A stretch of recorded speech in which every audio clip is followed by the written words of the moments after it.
What's up, y'all? This is Brandon.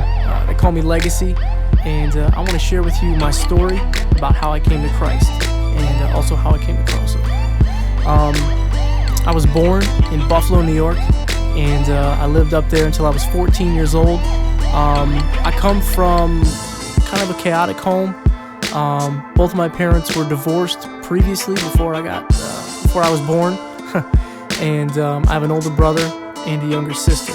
And so there's lots of turmoil. My father was an alcoholic for several years, a number of years actually, and a Vietnam vet.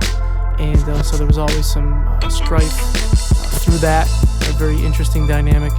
And so as the economy went down up in Buffalo, my father began to look for opportunities to start fresh.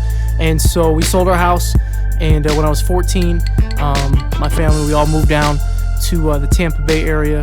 We first were in Town and Country for a little bit, and then we ended up in Brooksville. And so Brooksville was a place that I was for a while, and I actually experienced quite a culture shock coming from the north, and the weather, the season changes, a lot more cultural diversity. Although Buffalo was considered one of the more racially divided cities in the north, I still had a lot of exposure to a lot of different cultures and ethnicities. And so we moved to Brooksville, and it was basically like black and white, and you hung out with who you hung out with, and that was some challenging times. And I was really starting to seek God before I left. And when I moved there, I felt really isolated and kind of alone, and didn't really have a lot of friends. And so I kind of became very introverted in a lot of ways. About 6 months into it, I finally met some friends and started hanging out. And they were partying and things of that nature, and I really wasn't into it. But with some peer pressure and whatnot, I really wanted to fit in. I started drinking and smoking weed and doing a lot of different things and partying. And so I never was a thug or a gangster, and I never would claim or anything like that. But I really made a lot of choices due to those circumstances. And so I found myself failing 8th grade, failed 9th grade twice. I was always skipping school, getting into fights, getting kicked out of school, very rebellious, and started getting very angry towards my parents. And I was really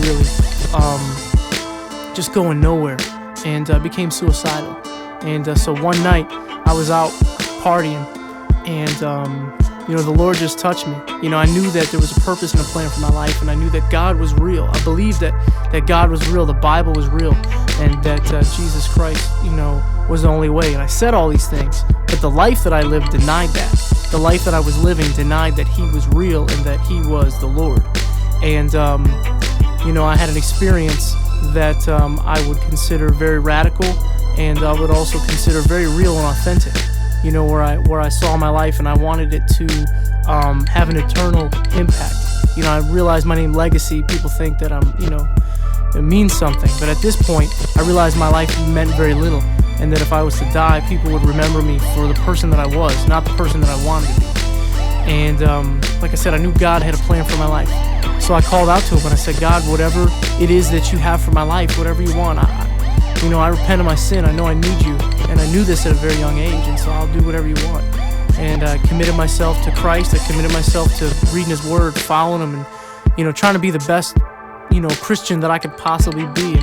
And started going to church, and began to learn the Bible and these things, and eventually went to Bible college, and became involved in ministry, urban ministry. And while I was there, I was doing some research on urban ministries and the unique